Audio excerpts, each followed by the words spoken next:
Mas aqui você vai emendar o hino da harpa aí? Não. Quer ir direto? Vou direto. Era bom a gente emendar o hino da harpa, porque dá tempo o povo ir aproximar. Entendi. Aí você vai chamando, tá, vamos cantar o hino enquanto você informa. Entendeu? Aí eu paro o meu aqui. Esses dias eu fiz uma loucura, eu mesmo botei o som, botei tudo. Assim, lá em casa. Meus queridos e amados irmãos, nós queremos cumprimentar a todos com a paz do Senhor. Nós estamos em mais uma escola bíblica dominical aqui na Igreja Evangélica Assembleia de Deus, congregação do Jiquezinho, ao qual é liderada pelo reverendíssimo pastor Joventino Barros, que é o nosso pastor aqui na congregação e o vice-presidente das Assembleias de Deus aqui em Jequié. Meus irmãos, nós estamos hoje na lição de número 3, datada de 19 de julho de 2020, que tem como título O Despertamento Renova o Altar. O Despertamento Renova o Altar. Mas eu gostaria de, nesse momento, estar te convidando, enquanto os irmãos vão entrando na nossa live, vão participando, eu gostaria de te convidar para que você possa estar adorando conosco alguns hinos que a nossa lição sugere. O hino de número 17. Glória a Deus. O hino de número 17 é um hino conhecido, creio que os irmãos conhecem esse hino, enquanto aí nós esperamos que os nossos irmãos entrem na live e possam participar. Louvado seja Deus. O senhor pode até acompanhar daí também no Facebook do Senhor. Aleluia. Hino de número 17, irmãos. 17 da nossa harpa cristã. Pensando em Jesus. Nas horas que eu passo pensando em Jesus, as trevas desfaço buscando a luz. Que horas divinas tão doces pra mim. Jesus me convida que eu suba pra si, da vida voando sem nenhum temor, acima buscando do véu o amor. Que doce ventura, que aspecto feliz, que nova natura minha alma bendiz. Do mar o bramido, da brisa ao lago, da ave o carpido de doce amor. Me falam sentidos, acordes dos céus, me traze aos ouvidos os hinos de Deus. Minha alma ansiosa já quer percorrer a senda gloriosa que eu hei de ver. Que coisa tão bela, ó que luz sem véu, Jesus me revela, mistério dos céus. Glória a Deus. Vamos ainda continuar adorando ao Senhor com mais alguns hinos sugeridos pela nossa harpa cristã. Hino de número 147 da nossa harpa cristã. O segundo hino sugerido pela nossa lição. Servir a Jesus. Servir a Jesus. Hino de número 147 da nossa harpa cristã. Quero eu servir-te, ó meu Rei Jesus, e contigo sempre caminhar na luz, tendo como povo de Deus comunhão e dos meus pecados purificação. Sim, ó meu Senhor, quero servir-te, ó Deus de amor, sempre servindo e também dando a ti louvor. No teu bom serviço tenho eu prazer, nele muita graça eu vou receber. Sempre falarei assim do teu amor e te glorificarei, meu Salvador. Sim, ó meu Senhor, quero servir-te, ó Deus de amor,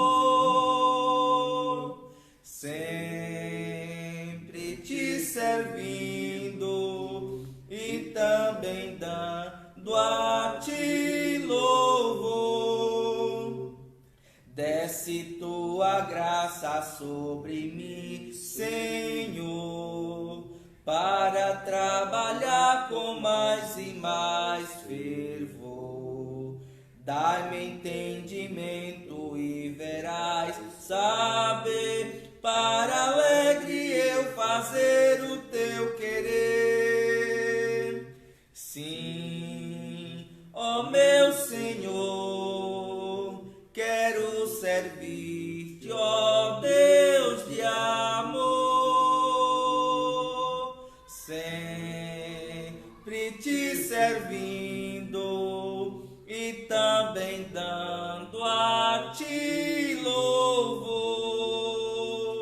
Só em ti confio, meu Senhor e Rei, só em ti vitórias eu alcançarei, e contigo quero sempre aqui viver, até que pra Sião me venhas receber. Sim, ó meu Senhor, quero servir-te, ó Deus de amor, sempre te servindo e também dando a ti louvor. Glória a Deus! É uma alegria imensa servirmos ao Senhor Jesus. Glória a Deus. Meus irmãos, nós ainda não estamos podendo realizar fisicamente aqui a nossa escola bíblica dominical, devido a um decreto que houve aqui na nossa cidade, das nossas autoridades. E como nós estamos sujeitos às nossas autoridades, até mesmo porque é bíblico, a nossa escola bíblica dominical ela não para. Desta forma, nós estamos transmitindo a nossa escola bíblica dominical para que você da sua casa possa ter acesso a esse tão rico conhecimento.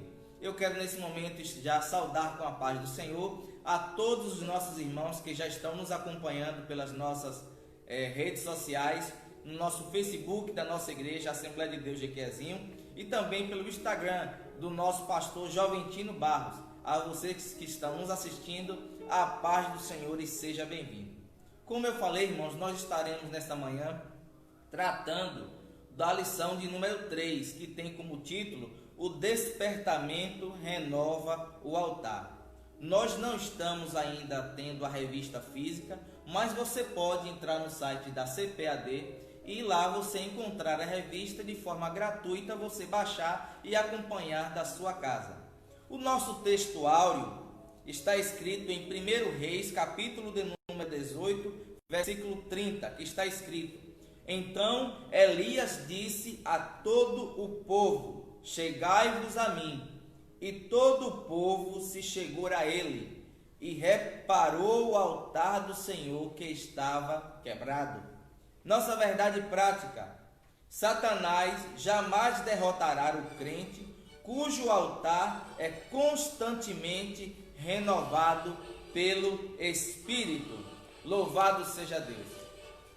Meus irmãos, nós estaremos nessa manhã fazendo a leitura bíblica em classe, e você pode aí da sua casa, você que não conseguiu baixar a sua lição no site da CPAD, mas você pode acompanhar aí da sua casa a leitura bíblica em classe que está em Esdras, capítulo de número 3. Esdras, capítulo de número 3, o versículo 2 ao versículo 5. E logo após o versículo 10 ao versículo 13. Então você que está na sua casa, abra a sua Bíblia em Esdras, capítulo de número 3, versículo de número 2 ao versículo de número 5. E também o versículo de número 10 ao versículo de número 13. Louvado seja Deus. Vamos fazer a leitura da palavra do Senhor. E levantou-se Jesus, filho de Josadaque, e levantou-se Jesuá, filho de Josadaque, e seus irmãos, os sacerdotes, e Zorobabel, filho de Sealtiel, e seus irmãos, e edificaram o altar do Deus de Israel, para oferecer sobre ele holocaustos, como está escrito na lei de Moisés, o homem de Deus. E firmaram o altar sobre as suas bases, porque o terror estava sobre eles, por causa dos povos das terras. E ofereceram sobre ele holocaustos ao Senhor, holocaustos de manhã e de tarde. E celebraram a festa dos tabernáculos, como está escrito, e ofereceram holocaustos de dia em dia, por ordem, conforme o rito, cada coisa no seu dia. E depois disso, o holocausto continuou, e as das luas novas e de todas as solenidades consagradas ao Senhor, como também de qualquer que oferecia oferta voluntária ao Senhor. Versículo de número 10. Versículo de número 10. Quando, pois, os edificadores lançaram os alicerces no templo do Senhor, então apresentaram-se os sacerdotes, já paramentados e com trombetas, e os levitas, filhos de Asaf, com saltérios, para louvarem ao Senhor, conforme a instituição de Davi, rei de Israel. E cantavam a reveses, louvando e celebrando ao Senhor, porque é bom, porque a sua benignidade dura para sempre sobre Israel. E todo o povo jubilou com grande júbilo, quando louvou o Senhor, pela fundação da casa do Senhor. Porém, muitos dos sacerdotes e levitas e chefes dos pais, já velhos, que viram a primeira casa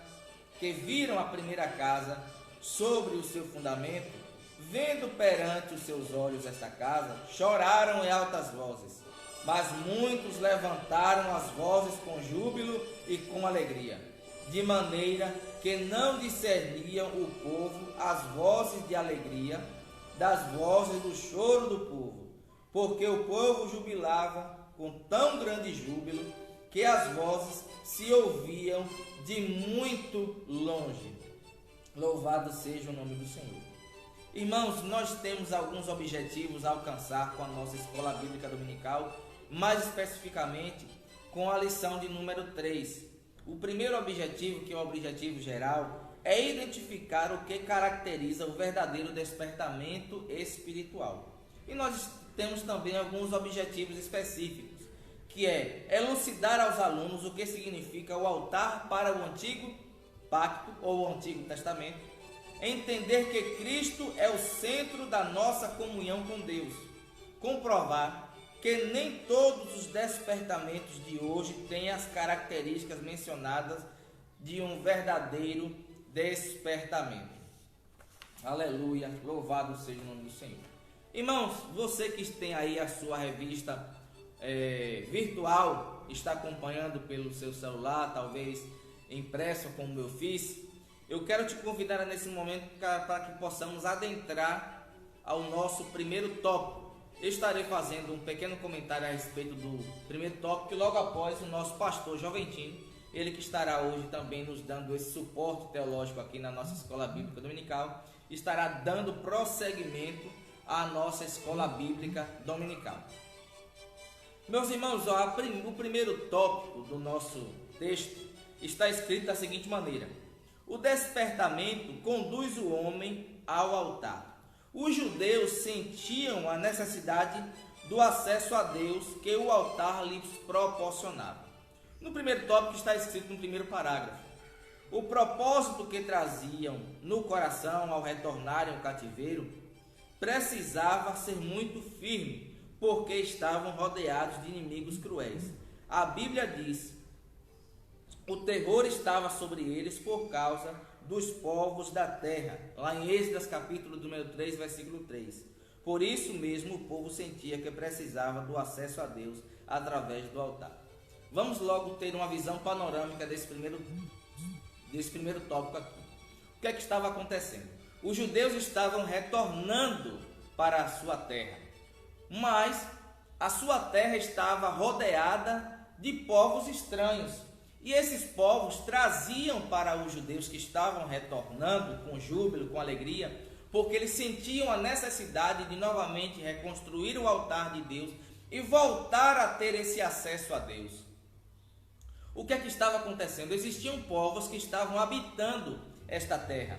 E este povo eram os cananeus, os heteus, os gissoneus, os amorritas, os perizitas e os jebusitas e os heveus, conforme está escrito lá, pastor, em Deuteronômio, capítulo de número 7, versículo de número 1. Eram 7 povos que habitavam aquela terra dos judeus.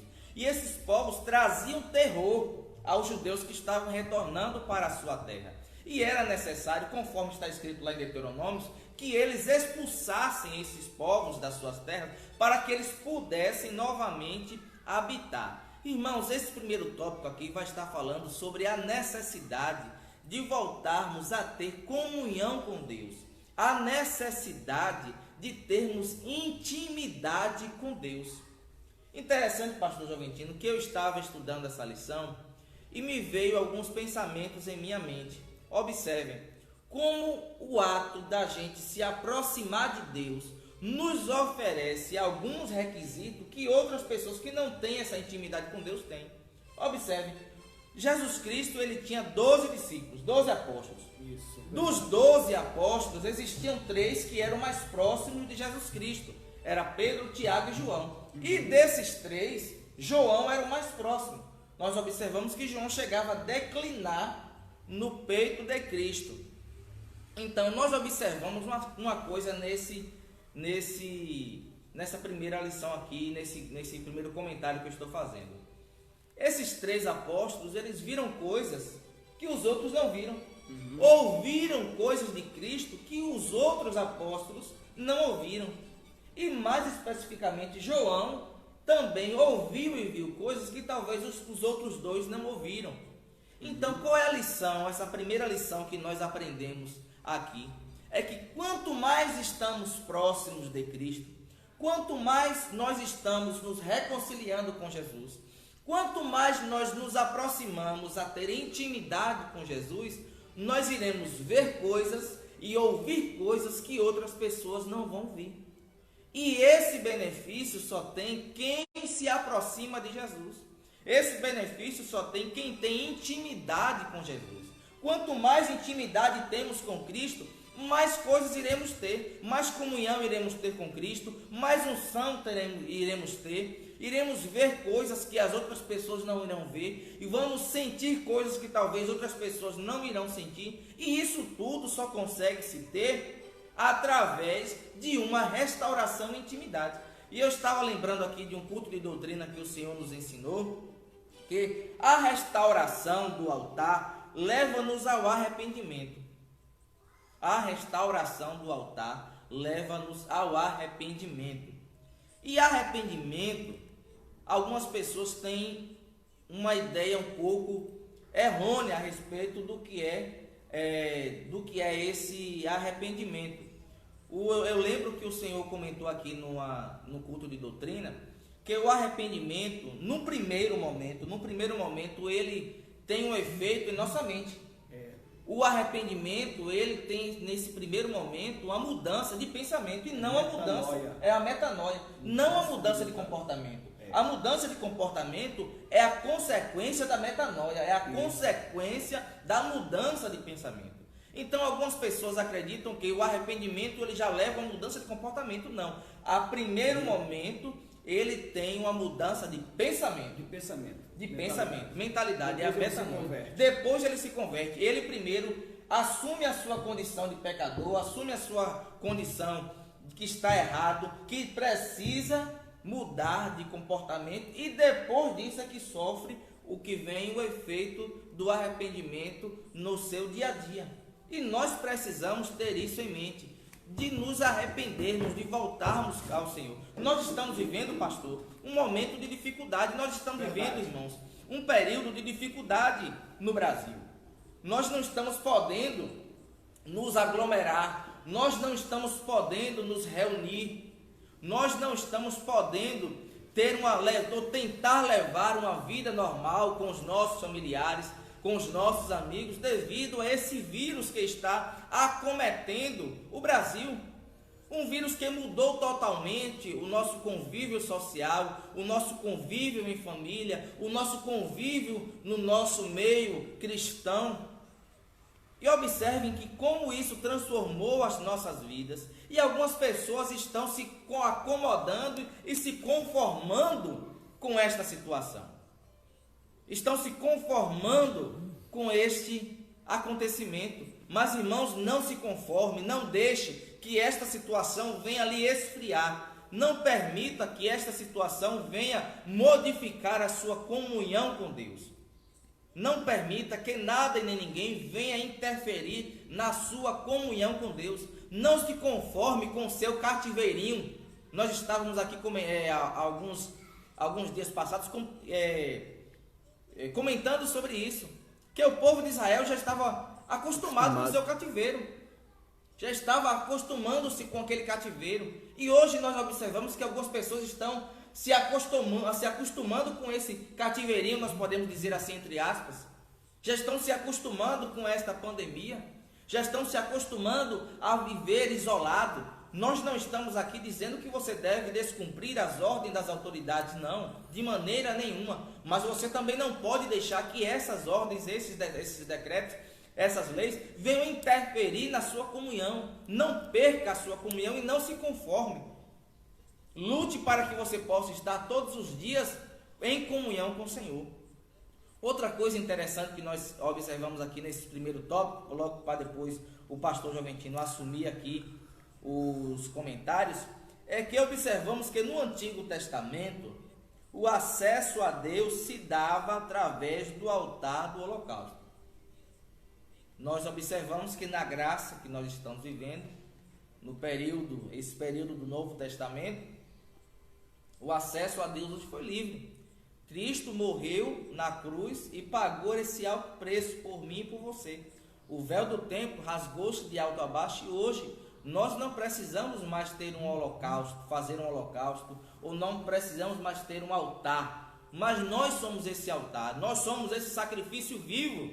E hoje nós temos acesso diretamente a Deus. Daí da sua casa onde você está, você tem acesso a Deus. Daí onde você está nos assistindo, você tem acesso a Deus.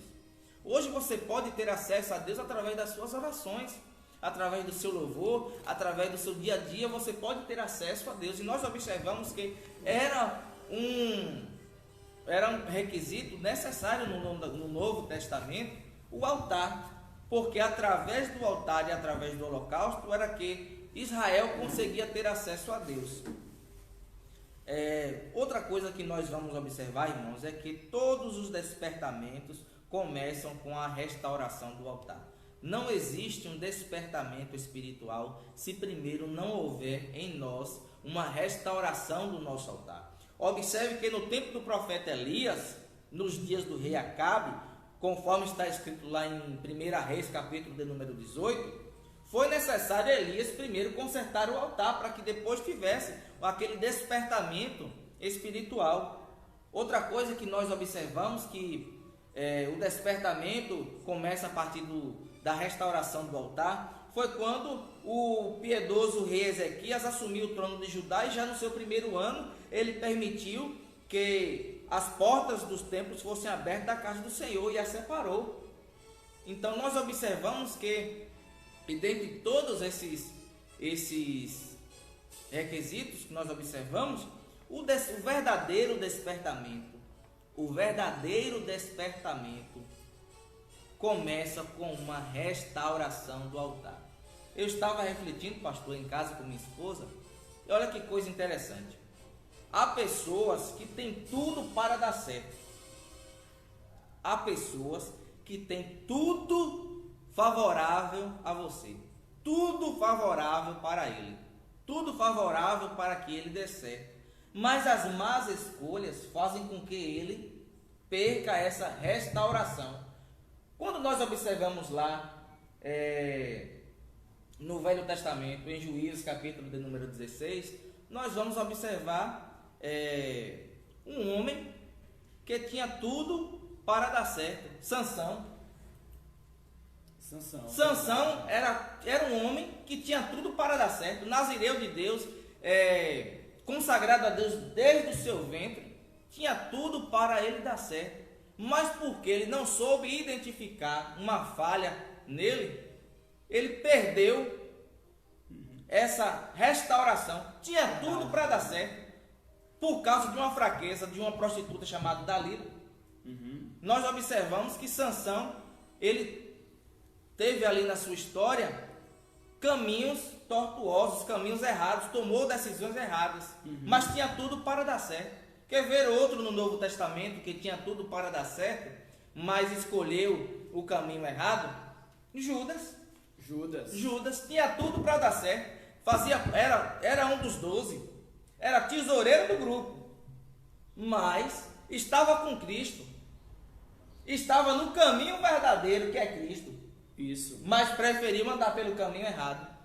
Esteve com Cristo, ouviu Cristo. Olha que privilégio. Um privilégio que talvez eu e você não tem. Ouviu Cristo, viu Cristo, esteve com Cristo, mas escolheu o caminho errado. Fez uma decisão errada. Preferiu vender a Cristo, trocar a Cristo por moedas. E observe, pastor, que eu estava pensando, se ele trocou Cristo por algumas moedas, certamente ele era tesoureiro do grupo. Ele já tinha esse comportamento de retirar, ele era tesoureiro, né, de retirar ali parte da oferta, né? Observe, tinha tudo para dar certo. Tem pessoas que têm tudo para dar certo, irmão, mas por causa de uma atitude errada, de uma escolha errada, dá tudo errado. Já há outras pessoas que têm tudo para dar errado, mas escolhe o caminho verdadeiro, escolhe a Cristo, procura ter uma comunhão com Deus, procura restaurar o seu altar, se arrepende dos seus pecados. No final dá certo. E as pessoas olham para ele assim: eu não acreditava que ele ia ter esse final feliz, eu não acreditava que ele podia mudar. Por quê? Porque mesmo estando errado, ouviu e decidiu tomar uma decisão certa, preferiu restaurar o seu altar. Então, irmãos, não se conforme. Não se conforme com o pecado, não se conforme em viver longe de Cristo. Talvez você que está nos ouvindo e acompanhando esta live, porque tem muitas pessoas, pastor, que estão afastadas do Senhor, muitos anos, estão acompanhando esta live, estão acompanhando os ensinamentos. Talvez você que se afastou da casa do Senhor, ou talvez você que decidiu de uma forma espontânea mesmo, de livre e espontânea vontade, seguir outro caminho, abandonar a fé. Talvez você que está nos acompanhando, eu quero te convidar nesta manhã a você voltar para o caminho verdadeiro, a você tomar essa decisão e restaurar o seu altar aí onde você está e ter novamente esse despertamento verdadeiro e genuíno na sua vida. Não perca tempo, irmãos, os sinais estão muito claros. Jesus está voltando. Você conhece a verdade, você já ouviu a verdade, você esteve com a verdade e está com a verdade. Então não perca esta oportunidade de você restaurar o seu altar, como esses homens lá no passado fizeram e tiveram um verdadeiro e genuíno despertamento espiritual. Aleluia. Eu quero nesse momento convidar o reverendíssimo pastor Joventino Barros, que vai estar também contribuindo de uma maneira significativa para a nossa escola bíblica dominical. Pastor, amém. Fica à vontade. Meus irmãos, a paz do Senhor Jesus Cristo, a paz do Senhor para todos que estão aí nas suas casas nos acompanhando, muito obrigado. Os irmãos que estão nos acompanhando aqui no Instagram e também no Facebook da Assembleia de Deus do Jiquezinho, nós queremos multiplicar essa quantidade aí, ok? Nós queremos multiplicar essa quantidade. Você que está, meu irmão, nos acompanhando, tenta transmitir para alguém, chamar mais alguém. a gente quer alcançar o maior número. Graças a Deus pelos que estão participando, louvamos ao Senhor e Salvador Jesus Cristo. A lição de hoje, que é a terceira lição do terceiro trimestre de 2020, nossa, já é o terceiro trimestre de 2020. Já estamos chegando, Estamos chegando, né? Já estamos para lá da metade do ano de 2020. Olha, a lição, como o nosso diácono Edivar Ferreira estava falando, fala sobre o despertamento renova o altar.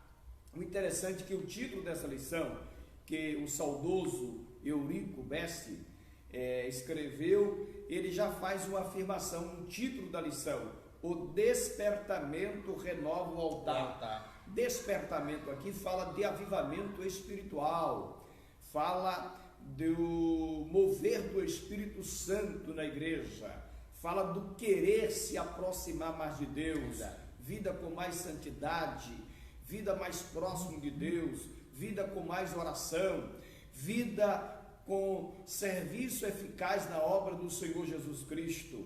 Então esse despertamento renova o altar. Claro que o autor aqui está usando uma linguagem figurativa para o altar, e o altar, no contexto atual do cristianismo, neste momento, simboliza, na verdade, o altar simboliza uma vida na presença de Deus, uma vida próxima de Deus. Isso aqui é o significado do altar. Observe bem que no Antigo Testamento nós vamos perceber a presença dos altares. Por exemplo, na vida de Noé, em Gênesis capítulo 8, versículo 20, a Bíblia diz que Noé edificou um altar ao Senhor e sacrificou ali animais limpos. Verdade. Então o altar sempre esteve presente na história da humanidade. Abraão também, ele construiu um altar, Josué, Gideão, Davi, e aqui na história de Esdras, no capítulo 3, quando o povo está retornando ao cativeiro e o templo está destruído, eles foram lá e restauraram o altar. Eles colocaram novamente o altar de Deus ali naquele lugar. Tirou o altar de Damasco e reconstruiu um altar para adoração ao Senhor. O altar era um lugar de oferecer sacrifício e um lugar de apresentar-se a Deus por meio dos sacrifícios e por meio da oração. Tem Elias também no Antigo Testamento fazendo o altar. No Novo Testamento, esse altar perpassa pelo Calvário e simboliza de uma maneira geral a nossa vida na presença de Deus. Então, quando você está em oração, quando você está louvando a Deus, quando você está meditando nas Escrituras Sagradas, se alimentando da Palavra de Deus, quando você está pregando o Evangelho de Jesus Cristo, né? O Evangelho de Jesus Cristo, tem gente que diz o genuíno Evangelho, mas na verdade o Evangelho de Jesus Cristo já é por si só o genuíno Evangelho, né? Um outro Evangelho, ele é anátema. O verdadeiro Evangelho é o Evangelho de Jesus Cristo. Assim, nós estamos colocando a nossa vida no altar. O altar também significa uma vida de santidade. Nós encontramos na história do profeta Elias, que antes dele buscar a Deus, quando ele teve aquele entrave contra os profetas de Baal, lá no Monte Carmelo, a Bíblia diz que ele consertou o altar do Senhor, e ali ele ofereceu o sacrifício e clamou a Deus, e Deus, portanto, enviou fogo dos céus e respondeu a oração de Elias. Olha que coisa interessante. O conserto significa uma vida de conversão, significa uma vida de buscar santidade. O altar significa nesse aspecto a nossa própria vida. Olha o que diz em Romanos capítulo 12, né? Paulo vai dizer assim: rogo-vos, pois, irmãos, pelas compaixão de Deus, que apresenteis os vossos corpos em sacrifício vivo, santo e agradável a Deus. Para que serviu o altar? Para apresentar sacrifício. O sacrifício era apresentado no altar. Abraão, quando quis apresentar um sacrifício, ele construiu um altar. Noé, quando quis apresentar um sacrifício, ele construiu um altar. Gideão, adiante da chamada de Deus, construiu um altar e apresentou também o seu sacrifício. O altar, na verdade, a própria palavra vai ter esse significado, é a construção de um lugar elevado. Isso quer dizer simboliza, na verdade, se elevar a Deus. Por quê? Porque Deus está acima de todos. Verdade. Deus está em cima, Deus está nos céus, Deus é soberano. Então o altar é uma simbolização do esforço humano de uma aproximação de Deus. Mas essa aproximação só é possível, claro, através de Jesus Cristo. Nós vamos aqui discutir no segundo ponto. Mas é como o diácono Edivar estava explicando. Então, o altar hoje significa uma vida mais próxima de Deus. E o altar e o sacrifício é a nossa própria vida sendo apresentada a Deus. Olha que coisa lá em Romanos 12, que ali é a introdução da segunda parte do livro de Romanos, a parte ética.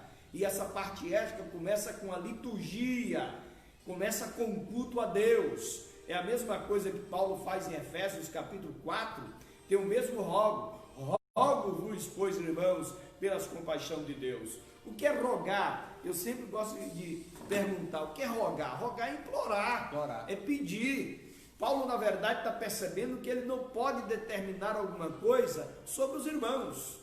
Eu não posso determinar que você venha ser santo. Eu não posso determinar que você venha cumprir os mandamentos das Escrituras Sagradas. Por quê? Porque somos livres, somos responsáveis pelas nossas escolhas.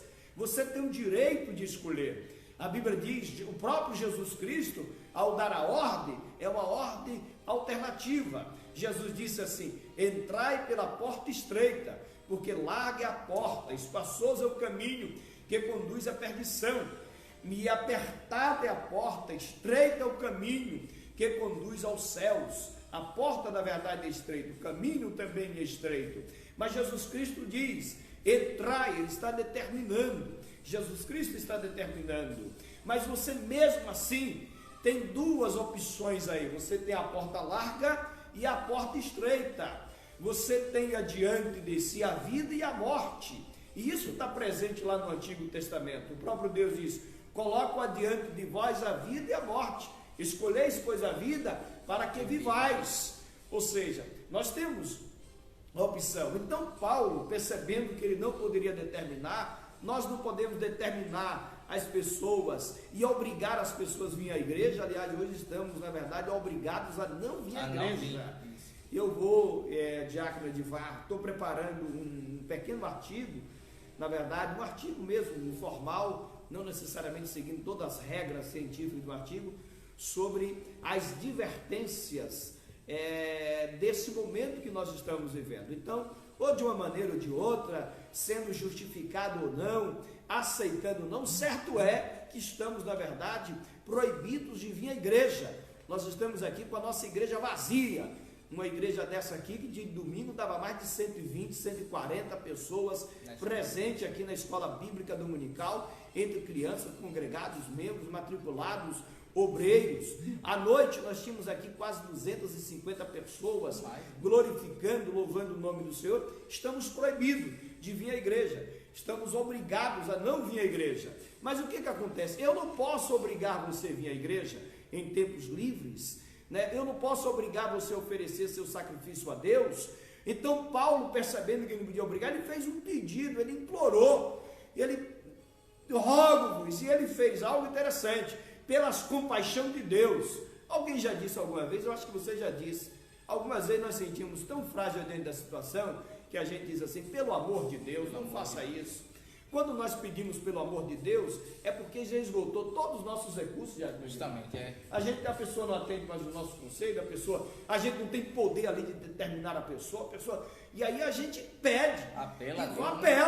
Pelo amor de Deus, não faça isso. Paulo está dizendo assim: pelo amor de Deus, eu vos rogo, apresenteis os vossos corpos em sacrifício vivo, santo e agradável a Deus, que é o vosso culto racional, né? Apresenteis os vossos corpos em sacrifício o quê? Vivo, santo e agradável a Deus. O que é vivo?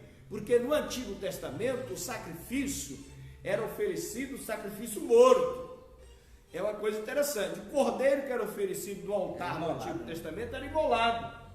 Ele tinha que morrer. Então oferecia um sacrifício morto. Depois ele vai dizer o seguinte: mas hoje o sacrifício é vivo. Você não precisa morrer, porque Jesus já morreu por Glória você. a Deus. Você pode morrer até pela causa, mas quem morre por Jesus tem vida. Aleluia. A Bíblia diz: aquele que perder a vida por minha causa, há de ganhar, há de achar. Aleluia. Bendito seja o nome do Senhor dos Exércitos. E o texto continua: sacrifício vivo, santo. O que é santo? É um sacrifício exclusivo, pertence a Jesus Cristo. E a Bíblia fala do corpo, englobando toda a vida. O teu corpo não é para prostituição. Não é para prostituição. Deus não aceita. E aqui, abrindo aspas, o jovem cristão, isso aqui nós temos que deixar escancarado, porque hoje a virgindade é desvalorizada em nossa sociedade e tantas outras coisas. Mas o nosso compromisso não é com o mundo. O nosso compromisso não é com os pensamentos das filosofias, das ideologias, na modernidade. O nosso compromisso é com os céus. Aleluia! E a doutrina diz que o jovem cristão precisa guardar o seu corpo, preservar a sexualidade, os atos sexuais. Isso é permitido dentro do matrimônio. Ah, pastor, mas isso é exagerado. Mas é o que a Bíblia ensina, é o que as Escrituras ensinam, e nós precisamos, portanto, viver conforme a regra dos céus. E isso não significa ser infeliz. Tem tanta gente que vive fazendo sexo o tempo todo e vive uma vida infeliz. Vive uma vida infeliz, porque a felicidade está em quem? Em Deus. A Bíblia diz assim: outra vez vos digo, alegrai-vos do Senhor. Vos digo, alegrai-vos sempre no Senhor. Filipenses capítulo 4, versículo 4. Então, o sacrifício precisa ser santo. Santo em todos os aspectos. Ele também precisa ser agradável. Ele é o vosso culto racional. Por que racional? Porque o culto do Antigo Testamento, me permita beber um pouco de água, eu me empolguei. O culto do Antigo Testamento era o culto animal. Animal no sentido assim, que o sacrifício era o sacrifício animal. Me entenda, talvez eu coloquei aqui errado, né? Era o sacrifício de animais no Antigo Testamento. Do cordeiro, do touro, da pomba, certo? Tinha que oferecer. Se o cara não tivesse condição, ou a mulher não tivesse condição de oferecer, o homem não tivesse, o representante de família, não tivesse condição de oferecer um touro, oferecia um cordeiro. O cordeiro era o mais sacrificado, porque o povo de Israel criava ovelhas e tudo mais, né? Era pastores. Então, oferecia-se um cordeiro. Se não pudesse oferecer um cordeiro, tinha que oferecer, nem que sabe, uma pomba. Tinha que pegar algum passarinho ou até mesmo uma rolinha. Rolinha é essa mesmo, branquinha assim, meia cinza, que tem aí. Tinha lá também, então ele tinha que caçar um animalzinho daquele e oferecer. Era obrigado. Mas hoje nós não precisamos derramar sangue de nenhum animal, oferecendo sacrifício a Deus, porque nós somos o próprio sacrifício que devemos oferecer a Deus. Isso é o altar. Então, o despertamento renova esse altar. Eu não entendo como é que tem crente que não tem desejo de estar na casa de Deus. A Bíblia diz: uma coisa pedir ao Senhor e a buscarei. Salmo 27, versículo 4. Que eu possa estar sempre na casa do Senhor, para aprender no seu templo e contemplar a formosura de sua glória. Aleluia, bendito seja o nome do Senhor. Alegrei-me quando me disseram: vamos à casa do Senhor. Talvez você esteja dizendo assim: não, pastor, mas isso aqui se refere ao Antigo Testamento, ao templo de Jerusalém. Claro, eu entendo que no primeiro momento o texto, quando foi escrito lá naquele instante, referia-se ao templo lá mesmo, construído no Monte Sião, construído por Salomão, depois foi construído novamente por Zorobabel, no período de Zorobabel, depois foi demolido, foi reconstruído no Império Romano, ok, por Herodes, que é chamado o Grande Templo de Herodes em Jerusalém. Talvez, em primeira mão, se aplica a isto, mas hoje, nos atuais momentos, qualquer lugar que se reúne o povo de Deus se transforma em casa de Deus. Verdade. A Bíblia diz: onde tiver 2 ou 3 reunidos em meu nome, eu estarei presente. E tem crente que não tem mais prazer de estar reunido. E aí ele vai dizer: a minha casa eu posso fazer aqui mesmo. Sim, você pode. A Bíblia diz lá no livro de Atos que os irmãos estavam todo dia nas casas e no templo. Observe que além da casa tem um templo. Você deve ter o culto doméstico, deve orientar seus filhos. Mas a igreja não se resume apenas em tua família. A igreja é uma união de famílias, aleluia, para formar a grande família, que é a família de Deus. Então o crente ele precisa ter desejo de se esforçar. Eu estou orando a Deus para essa pandemia passar, para a igreja voltar a reunir, porque a Bíblia diz: edificai-vos uns aos outros, exortai-vos uns aos outros, ensinai-vos uns aos outros. A igreja se completa exatamente com a reunião. Não podemos nos conformar com esse período. Nós precisamos nos voltar à presença de Deus. E o altar significa isso aí, é o conjunto oferecendo culto agradável a Deus. Me prolonguei um pouco para significar aqui o significado do altar. Então o altar renova o quê? Renova o despertamento, renova o nosso altar. No segundo ponto da lição, vai dizer que Cristo é o centro da comunhão com Deus. O diácono Edivar já falou, aqui já explicou, mas só contribuindo, ok? Ampliando todo esse processo, porque nós vamos construindo em cima das ideias uns dos outros e nós vamos ampliando, é que no Antigo Testamento o sacrifício era oferecido no altar, e ali tinha o altar, o altar simbolizava que aquela pessoa queria se aproximar de Deus, né? Então ele oferecia sacrifício. No Novo Testamento nós não temos mais o altar, não precisa você construir mais um altar de pedra. Aí você vai dizer: mas pastor, o templo é desnecessário? Não, o templo não é desnecessário não, porque essa casa que nós estamos aqui é construída por nós para os irmãos terem um lugar para reunir, é um ponto de referência, faz parte da organização da igreja. Mas o organismo vivo é a igreja, o que reúne aqui são crentes salvos em Cristo Jesus para adorar a Deus.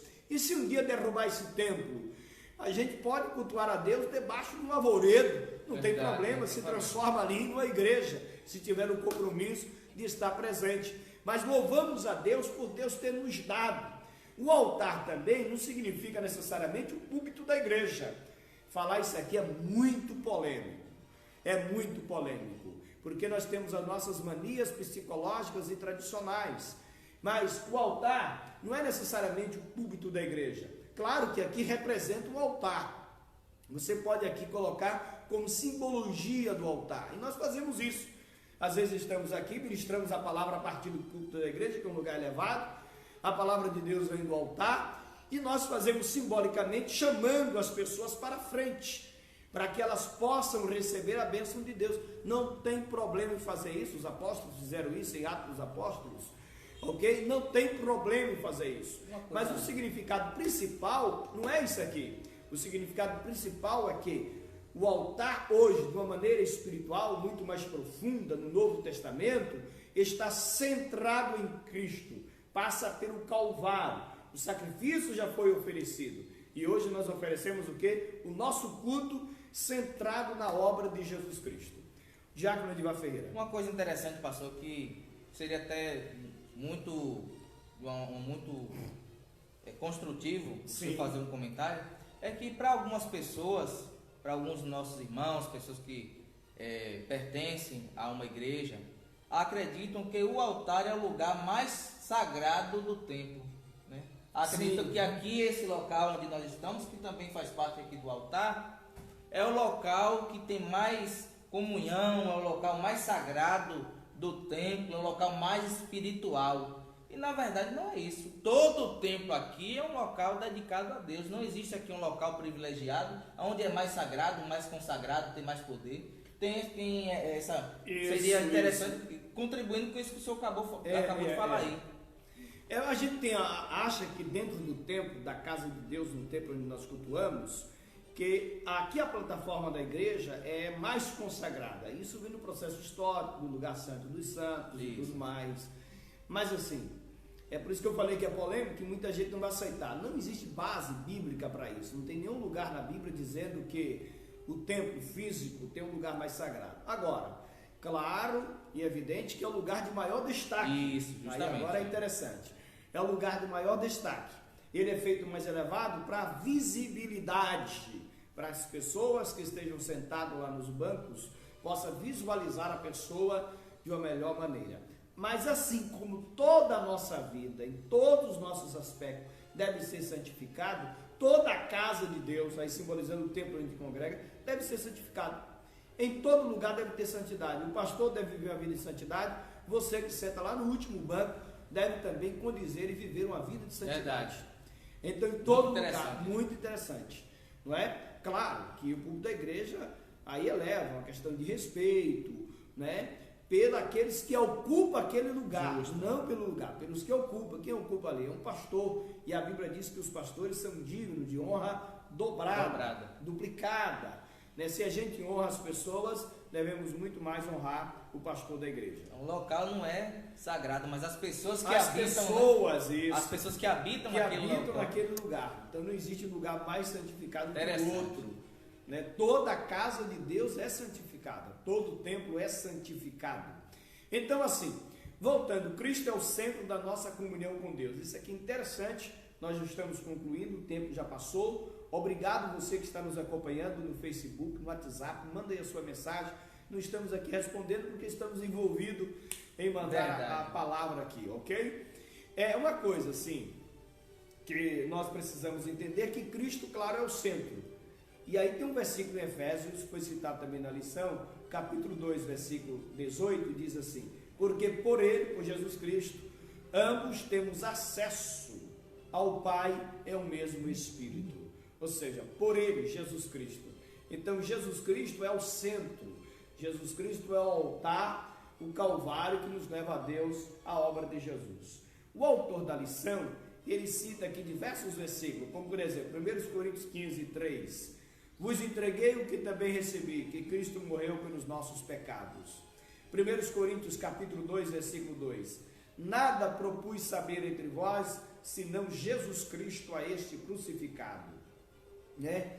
1 Pedro 2, versículo 7. Para vós o altar que credes é preciosa a pedra principal da esquina. E aí ele vai, Cristo, né? Aí ele vai citar exemplos, versículos bíblicos que provam que Jesus Cristo está no centro.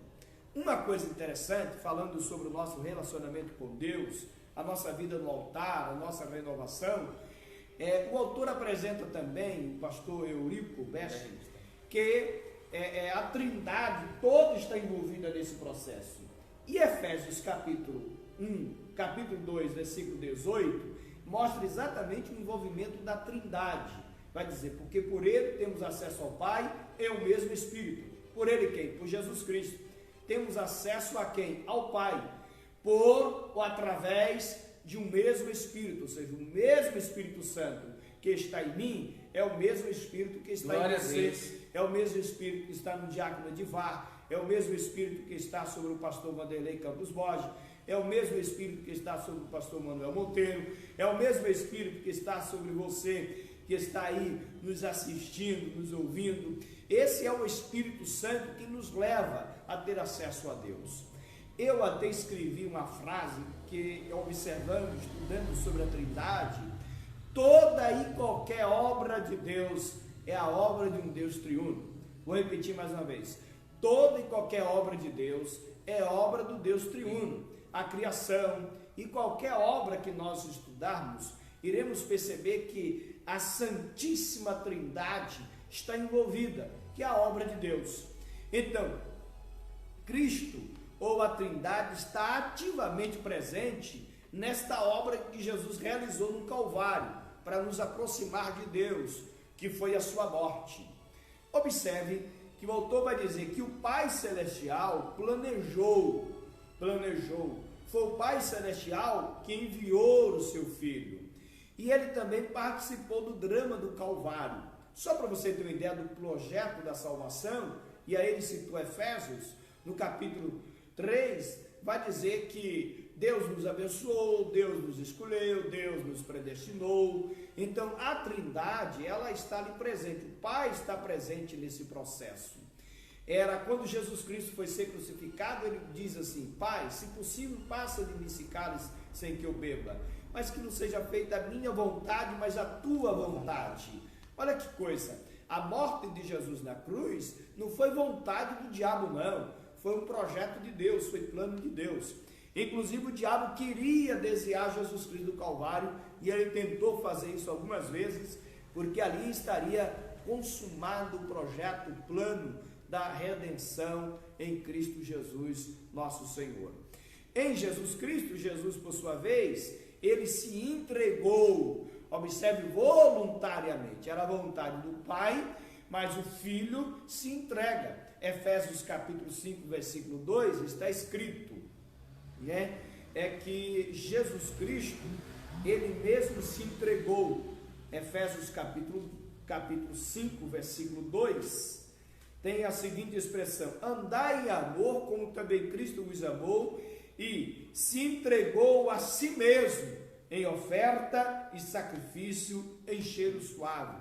Então Jesus, ele se entrega por nós e obedece à vontade do Pai. Então o Pai enviou o Filho acata esta missão, ele vem e se auto-entrega.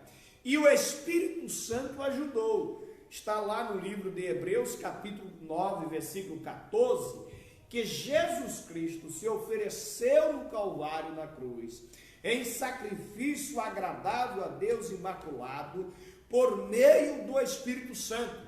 E aí eu vou ler lá no livro de Hebreus, capítulo 9, versículo 14, e eu estou concluindo a minha lição. Não saia daí que nós estamos terminando.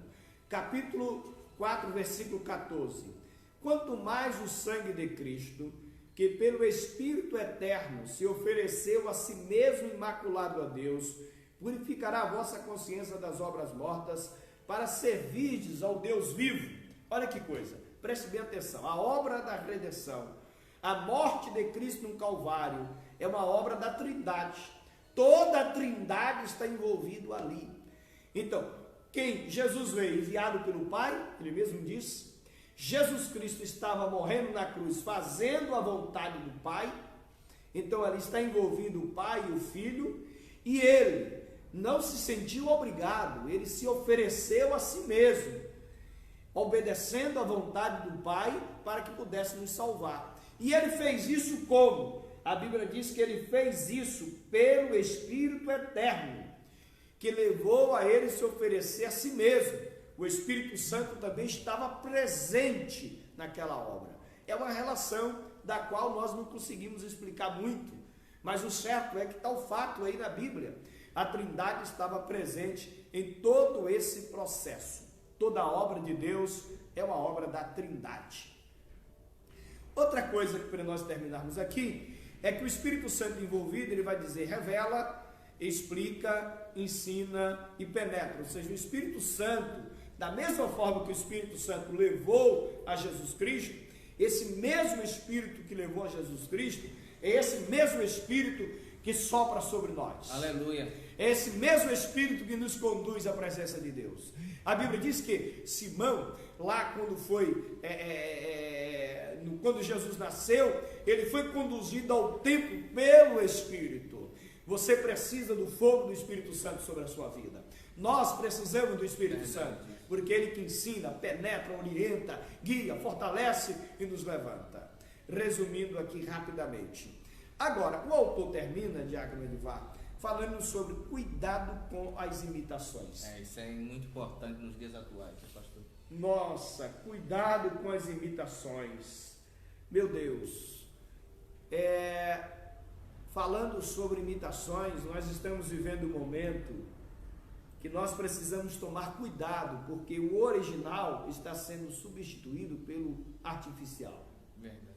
Ok? Está sendo substituído pelo artificial. O culto está sendo substituído pelo show.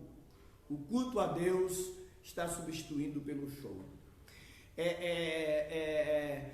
A cristologia, ou culto cristocêntrico, está sendo substituído pelo culto antropocêntrico, né?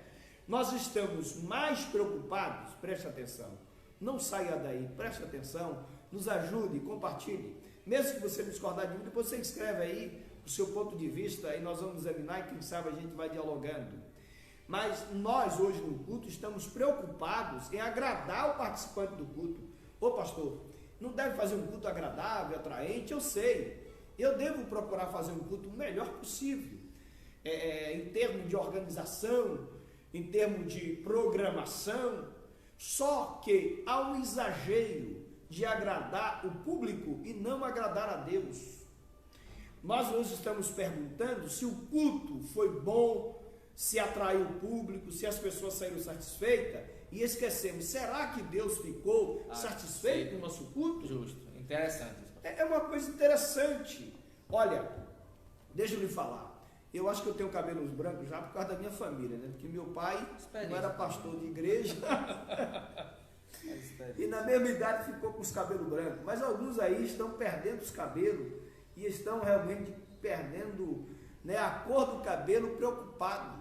Alguns pastores estão hoje já deprimidos, e eu não concordo com isso, mas a cobrança tem sido exagerada. Eu não quero aqui defender necessariamente os pastores, não é bem isso, não faço parte deles, não é a defesa, mas refletindo com os irmãos, será que nós temos procurado o nosso culto agradar a Deus? Outra coisa, no culto você não participa do culto, além disso, você na verdade doa um culto a Deus. Você não deve vir para o culto preocupado demais, você deve vir preocupado em doar um culto a Deus, fazer o melhor para Deus e louvar ao Senhor. Então há hoje uma preocupação exacerbada com as programações, que tem que botar isso, botar aquilo. Eu concordo que nós devemos trazer o melhor. Inclusive nossa igreja tem bancos acolchoados, nós temos data show, nós temos um som bom, graças a Deus por isso, tem ar-condicionado, nós preocupamos com a nossa programação, a gente incentiva o conjunto a ensaiar, os pregadores que vêm pregar, eu mesmo para pregar eu me preparo bastante, e mesmo assim não consigo pregar lá essas coisas todas, mas nós avisamos antes, geralmente, ouvimos as pessoas, há uma preocupação, mas nós precisamos tomar cuidado, porque aquilo que a gente condenava, da liturgia tradicional, que é onde havia ali toda a programação, toda esquematizada, nós os pentecostais dizíamos, não, o culto tem que ser voluntário, tem que deixar o Espírito Santo operar, mas isso perdeu, essa essência que eu li que está falando aqui, eu estou passando aqui os minutinhos, já vai 5 minutos, de 11, mas é uma realidade, isso me traz até lágrimas.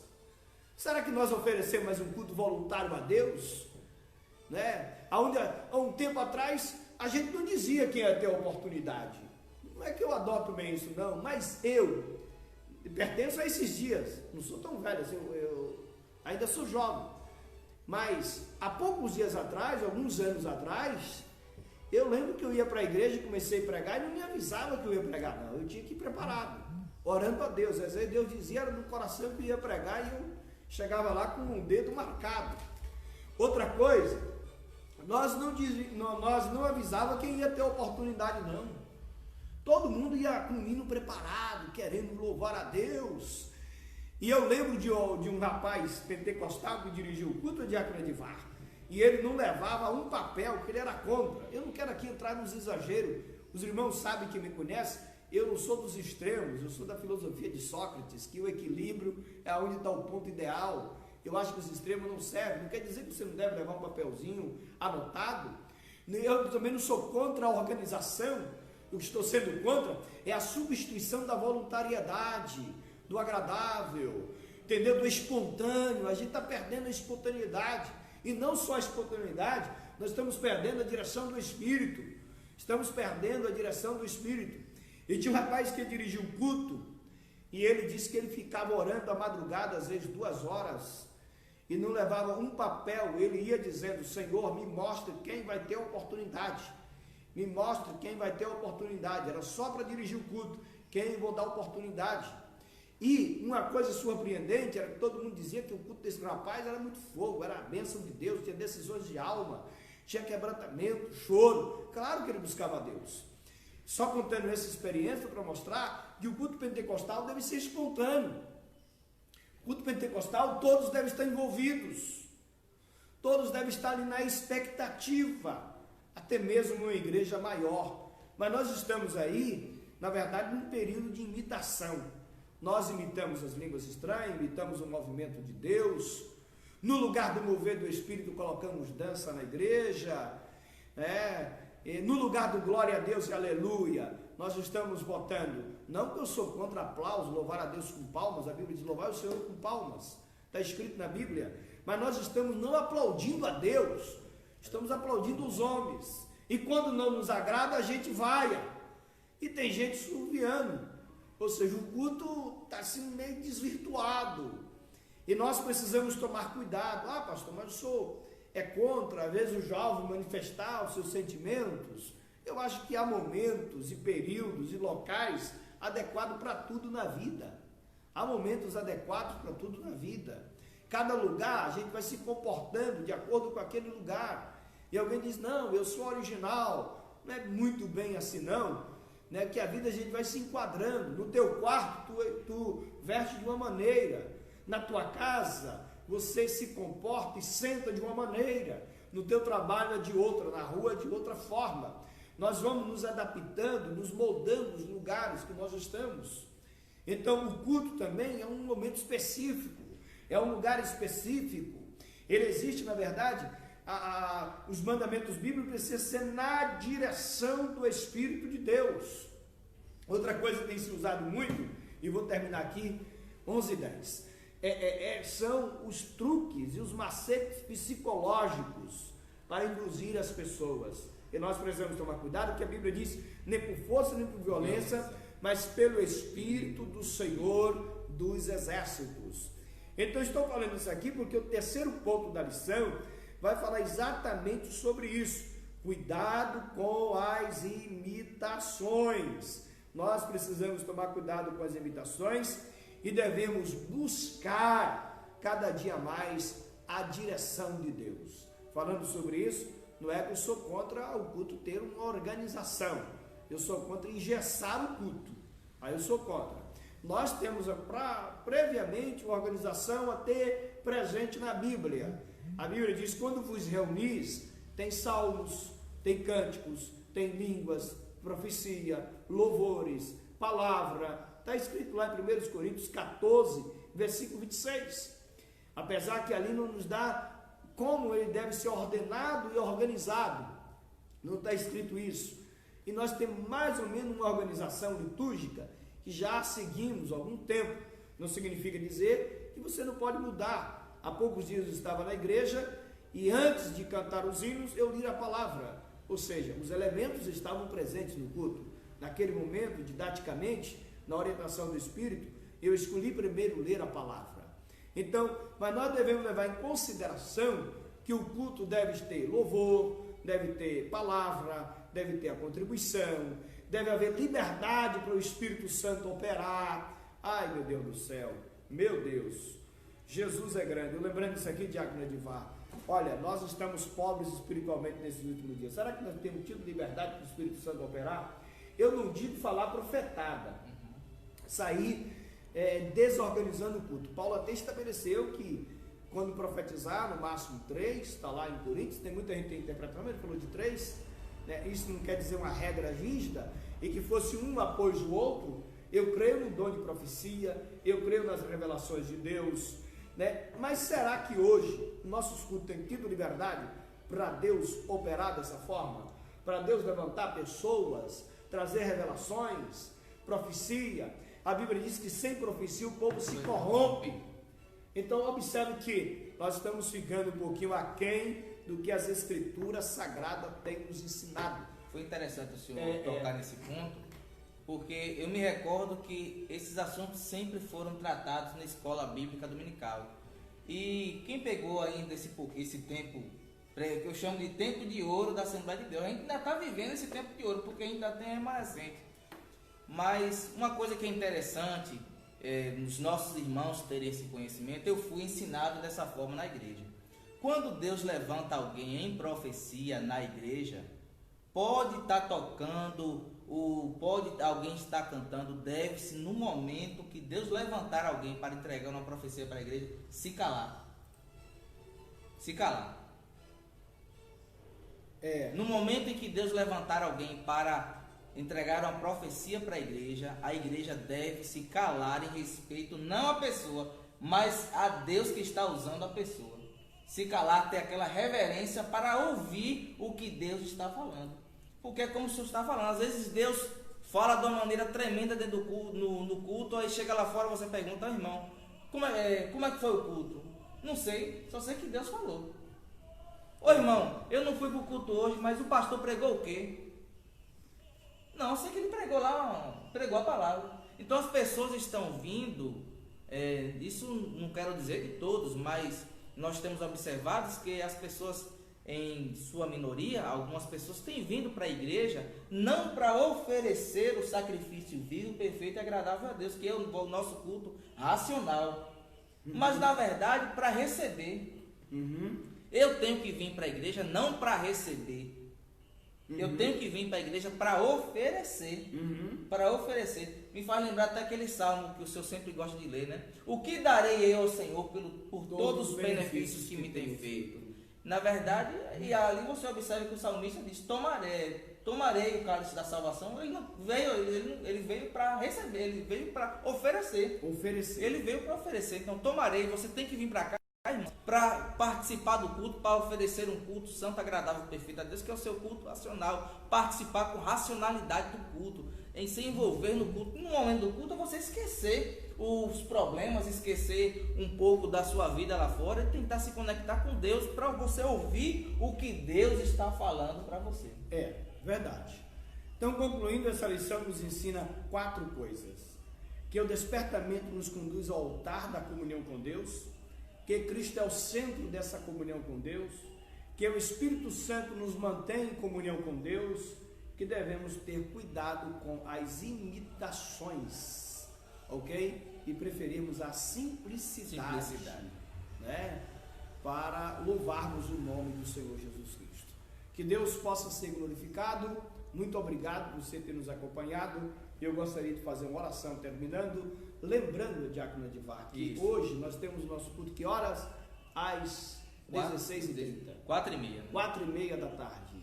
Nos acompanha que nós vamos estar aqui na igreja, tá bom? Nas redes sociais, no Instagram do Senhor, né? Isso. E no Facebook da nossa igreja, Assembleia de Deus de Quezinho. Não perca, hoje 4h30, o nosso culto.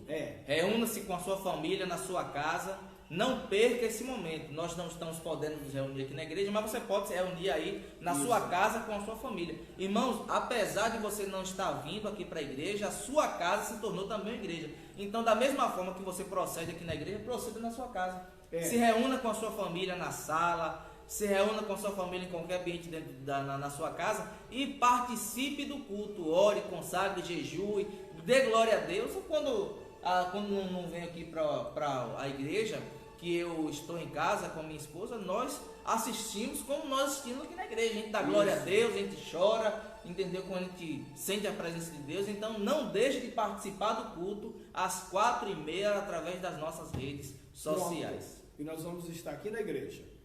Deus abençoe. Senhor Jesus, obrigado, ó Deus, por esta manhã abençoada. Te agradecemos, ó Pai, pela oportunidade de estarmos na Tua presença. Fica conosco em nome do Senhor Jesus Cristo. Amém.